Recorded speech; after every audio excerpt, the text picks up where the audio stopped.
Express செய்திகளை காணலாம்.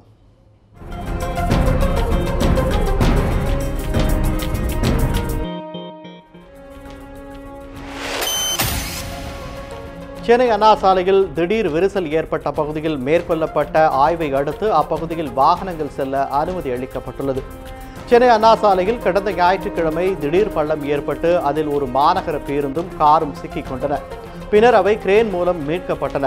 இந்நிலையில் அந்த சம்பவம் நடந்த பகுதிக்கு சற்று அருகில் இன்று சாலையின் நடுவே நீண்ட விரிசல் ஏற்பட்டது. இதனை பார்த்த வாகன ஓட்டிகள் மெட்ரோ ரயில் பணியாளர்களுக்கு தகவல் அளித்தனர். இதனை அடுத்து அங்கு வந்த மெட்ரோ அதிகாரிகள் விரிசல் ஏற்பட்ட பகுதியில் 2 அடி ஆழத்திற்கு துளையிட்டனர். விரிசலின் கீழ் பகுதிக்குள் மண் அடர்த்தியாக உள்ளதை உறுதி செய்த அதிகாரிகள் அப்பகுதியில் வாகனங்களை செல்ல அனுமதித்தனர். எனினும் இப்பகுதியில் வாகனம் ஓட்டுவது அச்சம் தருவதாக உள்ளதாக வாகன ஓட்டிகள் தெரிவித்துள்ளனர். சார், நான் கோடம்பாக்கத்துலேருந்து வந்துட்டு இருக்கேன் சார். இங்கே வந்து பயங்கர டிராஃபிக்காக இருக்குது. கிட்டத்தட்ட 1 ஹவர் மேலே ஆகிடுச்சு. நான் 9:30 கிளம்புறேன் வீட்டை விட்டு. இப்போ வந்து 11 o'clock ஆக போகுது. நான் குழந்தை ஸ்கூல் அட்மிஷனுக்காக வந்துட்டு இருக்கேன். ரொம்ப சஃபர் ஆகிறேன். ஆனால் இது வந்து லாங் டேர்ம் பார்த்து நல்ல விஷயம் தான் அது. பட் சஃபர்ஸ் இருக்க தான் செய்யும். அடிக்கடி ஏற்படுத்தவங்க எதுவும் பச்சமா இல்லையா, பயமா இல்லையா? பயம் தான், கண்டிப்பாக பயம் இருக்க தான் செய்யும். வேறு வழி இல்லை. இது மாதிரி அடிக்கடி நடந்தாக்கா ஊரில் இருக்கிற மக்கள்லாம் பாதிக்கப்படுறாங்க. பொதுமக்கள்லாம் வேலைக்கு போகிற ரொம்ப கஷ்டப்படுறாங்க. இது ரொம்ப தப்பாக இருக்குது. இதை அரசாங்கமும் தலையிட வேண்டும். முறியமாக இப்போ மெட்ரோவில் நடந்துருக்கா என்ன தெரியாது. ஏன்னா இன்சைடு அங்கெல்லாம் வந்து மவுண்ட் ரோட்டில் வந்து மேலே போர்டு வச்சு வேலை பார்த்துட்டு இருக்காங்க. இங்கே வந்து என்ன பண்ணுறாங்க தெரியாது. நமக்கு வந்து ஸோ இன்சைடு நடக்க நமக்கு தெரியாது. பட் விபத்து ஏற்பட சான்ஸ் இருக்கலாம். அது கவர்மெண்ட் ஒரு ஆக்ஷன் எடுத்து பண்ணியாகும். நம்ம வந்து சாலையில் ஏற்பட்டுள்ள விரிசல் சிறிய அளவுதான் என்றும் இதனால் எவ்வித பாதிப்பும் ஏற்படாது என்றும் தெரிவித்துள்ள மெட்ரோ அதிகாரிகள் வாகன ஓட்டிகள் அச்சமின்றி இப்பகுதியில் பயணிக்கலாம் என்று உறுதியளித்துள்ளனர்.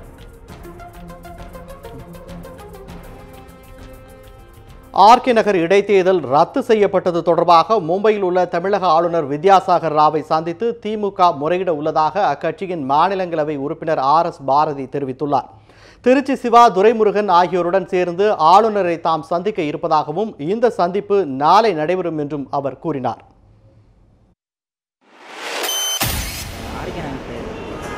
தேர்தல் ரத்து செஞ்சிருக்காங்க.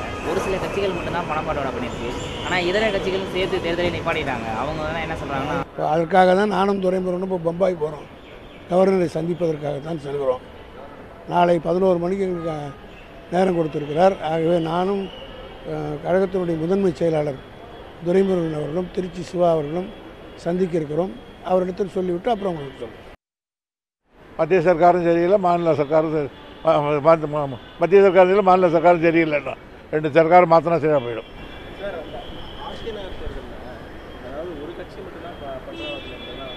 அப்படிதான் சொல்கிறாங்க. பிரதமர் அலுவலகம் தங்களை ஏமாற்றியதாலேயே தாங்கள் நிர்வாணமாக ஓடியதாக டெல்லியில் போராட்டத்தில் ஈடுபட்டு வரும் விவசாயிகள் தெரிவித்துள்ளனர். வறட்சி நிவாரணம் அளிக்க வேண்டும், வங்கி கடன்களை தள்ளுபடி செய்ய வேண்டும் என்பன உள்ளிட்ட கோரிக்கைகளை வலியுறுத்தி விவசாயிகள் நடத்தி வரும் போராட்டம் இன்று 29வது நாளை எட்டியுள்ளது. இந்நிலையில் இன்று மண்சோறு சாப்பிடும் போராட்டத்தில் விவசாயிகள் ஈடுபட்டனர். அப்போது நமது செய்தியாளரிடம் பேசிய போராட்ட குழு தலைவர் ஐயா கண்ணு பிரதமரை சந்திக்க ஏற்பாடு செய்வதாக கூறி தங்களை அழைத்து சென்று பிரதமர் அலுவலகம் தங்களை ஏமாற்றிவிட்டதாக குறிப்பிட்டார். அதனால் ஏற்பட்ட விரக்தி காரணமாகவே விவசாயிகள் நிர்வாண போராட்டத்தில் ஈடுபட்டதாகவும் ஐயா கண்ணு தெரிவித்துள்ளார். தங்கள் கோரிக்கைகள் ஏற்கப்படும் வரை போராட்டம் தொடரும் என்றும் அவர் கூறியுள்ளார்.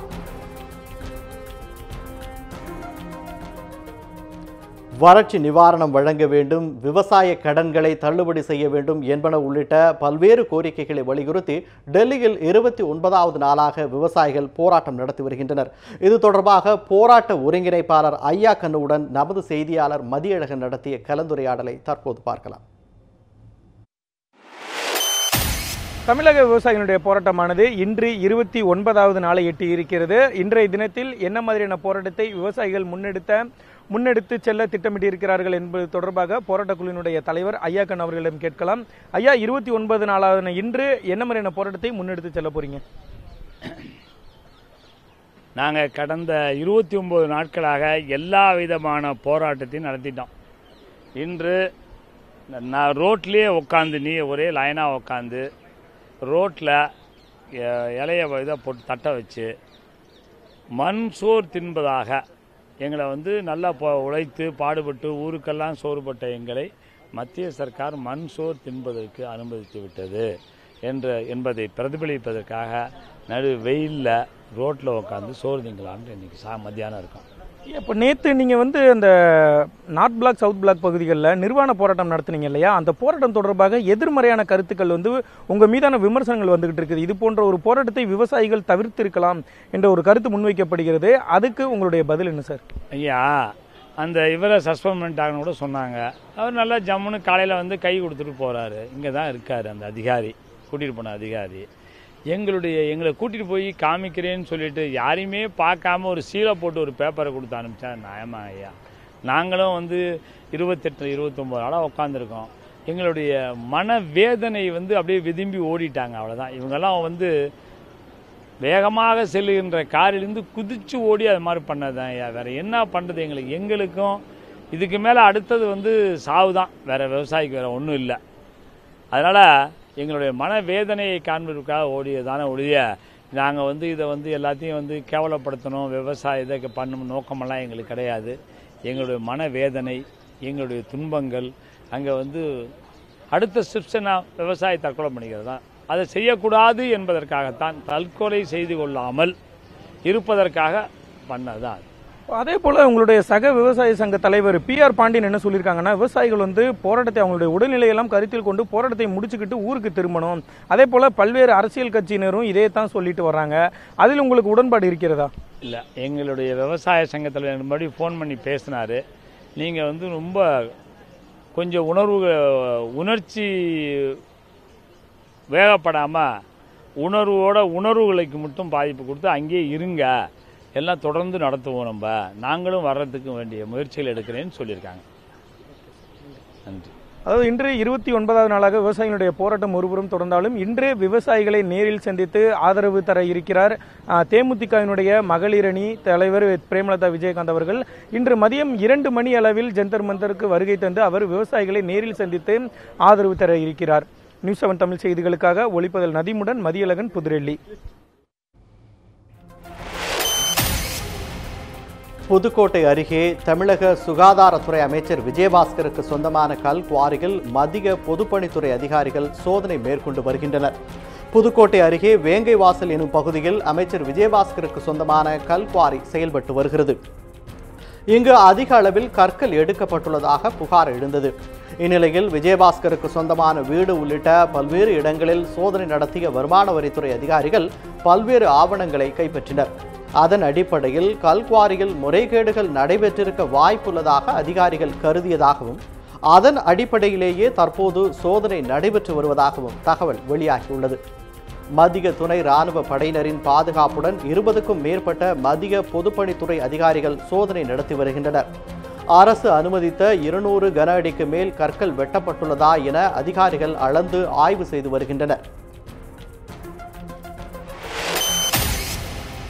கன்னியாகுமரி அருகே யானை மிதித்ததில் மருத்துவமனைக்கு செல்லும் வழியிலேயே பாகன் பலியான சம்பவம் குறித்து போலீசார் விசாரணை மேற்கொண்டு வருகின்றனர்.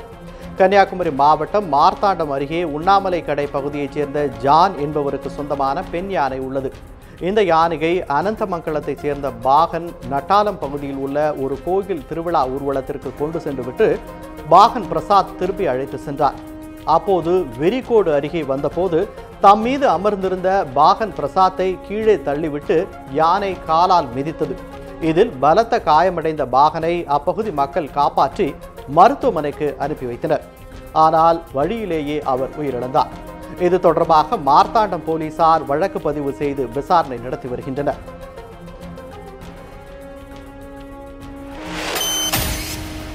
ஆசிரியர்களுக்கான தகுதி தேர்வு இம்மாத இறுதியில் நடைபெற உள்ள நிலையில் அதற்கான ஹால் டிக்கெட் ஆசிரியர் தேர்வு வாரியத்தின் இணையதளத்தில் வெளியிடப்பட்டுள்ளது. ஆசிரியர்களுக்கான தகுதி தேர்வு இம்மாதம் 29 மற்றும் 30ஆம் தேதிகளில் நடைபெற உள்ளது. இந்த தேர்வு எழுத அனுமதிக்கப்பட்டவர்களுக்கான ஹால் டிக்கெட் ஆசிரியர் தேர்வு வாரியத்தின் இணையதளத்தில் நேற்று வெளியிடப்பட்டது. ஹால் டிக்கெட்டில் புகைப்படம் இல்லாமல் இருந்தால் அதற்கான விண்ணப்பத்தை பூர்த்தி செய்து தேர்வின் போது பொது தேர்வு மையத்தில் ஒப்படைக்க வேண்டும் என ஆசிரியர் தேர்வு வாரியம் அறிவுறுத்தியுள்ளது. ஹால் டிக்கெட் மற்றும் புகைப்படம் குறித்த விண்ணப்பத்தை trb.tn.nic.in என்ற இணையதளத்தில் காணலாம்.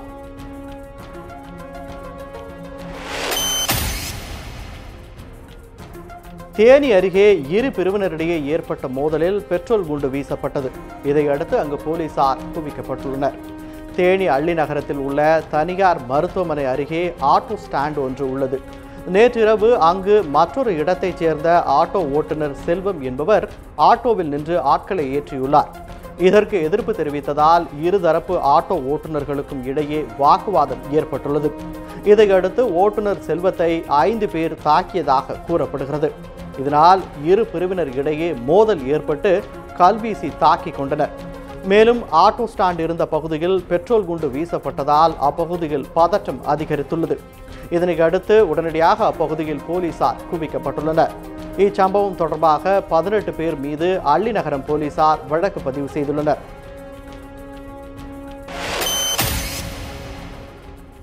சென்னை தலைமைச் செயலகத்தில் அமைச்சர் செங்கோட்டையன் தலைமையில் தொல்லியல் மற்றும் அருங்காட்சியகம் துறை குறித்த ஆய்வுக் கூட்டம் நடைபெற்றது.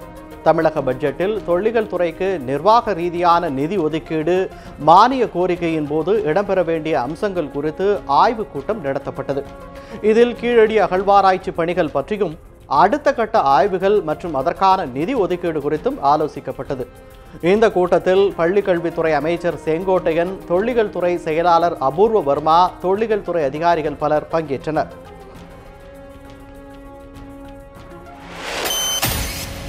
காரைக்குடி அருகே நடைபெற்ற மாட்டு வண்டி பந்தயத்தை சுற்றுவட்டார பகுதி மக்கள் ஏராளமானோர் கண்டு ரசித்தனர். சிவகங்கை மாவட்டம் காரைக்குடி அருகே உஞ்சனையில் மாட்டு வண்டி பந்தயம் நடத்தப்பட்டது. இதில் சிவகங்கை, மதுரை, ராமநாதபுரம் மாவட்டங்களை சேர்ந்த 19 ஜோடி மாட்டு வண்டிகள் பங்கேற்றன.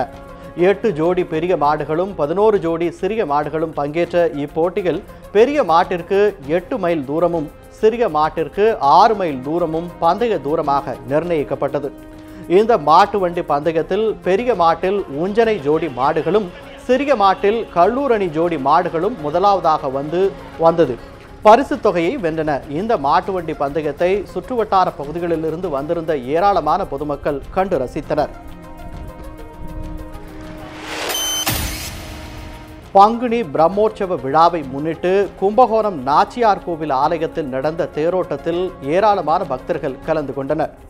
108 வைணவ திருத்தலங்களில் ஒன்றானதும் திருமங்கையாழ்வாரால் மங்களாசனம் செய்யப்பட்ட தலமாகவும் நாச்சியார் கோவில் சீனிவாச பெருமாள் ஆலயம் விளங்குகிறது. இந்த ஆலயத்தின் பங்குனி பிரம்மோற்சவ விழா கடந்த 3ஆம் தேதி கொடியேற்றத்துடன் தொடங்கியது. இதன் முக்கிய நிகழ்வான தேரோட்டம் இன்று காலை நடைபெற்றது. இதில் ஏராளமான பக்தர்கள் கலந்து கொண்டு தேரை வடம்பிடித்து இழுத்தனர்.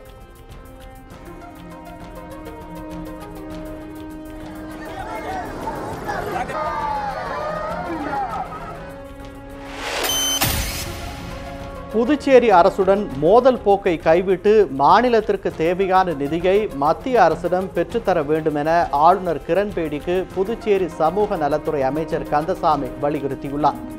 புதுச்சேரியில் செய்தியாளர்களிடம் பேசிய கந்தசாமி, தனக்கு மட்டுமே அதிகாரம் என கூறும் கிரண்பேடி புதுச்சேரிக்கு மத்திய அரசு நிதி தர முயன்றாலும் அதை தடுப்பதாக குற்றம் சாட்டினார். புதுச்சேரியின் வளர்ச்சியை கருத்தில் கொண்டு அரசுடன் மோதல் போக்கை கைவிட வேண்டும் எனவும் கிரண்பேடிக்கு அமைச்சர் கந்தசாமி வலியுறுத்தினார். துணைநிலை அதுக்கான நிதியில் வாங்கி கொடுத்து அதுக்கான பணியில் கவனம் செலுத்த வேண்டும் அவசரம் எனக்கு தான் அதிகாரம் என்று சொல்வது அவங்கள பொறுத்தவரை ஒரு நிர்வாகி தான், அட்மினிஸ்ட்ரேட்டர் தான். காரைக்காலில் நிர்வாகி இருக்கிறார்கள், மாகியில் நிர்வாகி இருக்கிறார்கள், யானத்தில் நிர்வாகி, அவங்க வந்து ஒரு நிர்வாகி தான். எனக்கு தான் அதிகாரம், தலைமை செயலர் கூட அதிகாரம் இல்லை என்று சொல்வதெல்லாம் இது வந்து அதிகார சண்டை கிடையாது. புதுச்சேரி மாநிலத்திற்கு வளர்ச்சிக்கு பாடுபட்டு நிதிகளை வாங்கி வந்து தர வேண்டும்னு என்னுடைய வேண்டுகோள். இத்துடன் எக்ஸ்பிரஸ் செய்திகள் நிறைவு பெறுகின்றன. அண்மை செய்திகளை தெரிந்து கொள்ள தொடர்ந்து இணைந்திருங்கள் நியூஸ் 7 தமிழ் தொலைக்காட்சி.